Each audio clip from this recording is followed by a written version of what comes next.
台南有一间百货公司1楼的消防系统出问题，昨暗6点一直泉水落来，有真侪专柜是蓝甲淡糊糊。这储冰场嘛袂输是受水池，业者是赶紧派人来修理。8点钟后水才无阁流啊，不过淹水淹甲规世界，到暗时8点外还未变好势。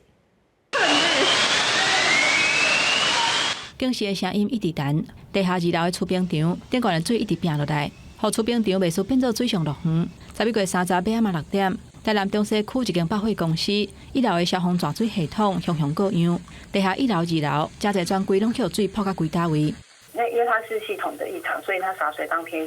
我们昨天晚上就已经处理好了，就是它洒水系统异常，它那个是系统连接的问题。水若像水墙一直拼落来，涂骹嘛积水，专柜的人员赶紧将柜台物件收起来，就惊去水压淡去。百货公司内底淹水的情形，去有网友口说讲，若像好了广场，业者赶紧修理，差不多8点钟修理好势。不过百货公司积水的情形真严重，具体的损失也未统计。全部都是皮鞋，所以比较怕水，所以我现在正在做检查。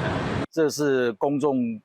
大家消费的一个地方啊，这个安全性的问题，百货公司是不是要好好的检讨跟检查一下？民众认为业者应该定期维护消防设备，初一要倒的时阵，百货公司是照常营业，内底也有部分的所在也未复原。业者讲，消防设备已经恢复正常，后续管理单位会阁甲厂商来讨论设备维护的问题。记者综合报道。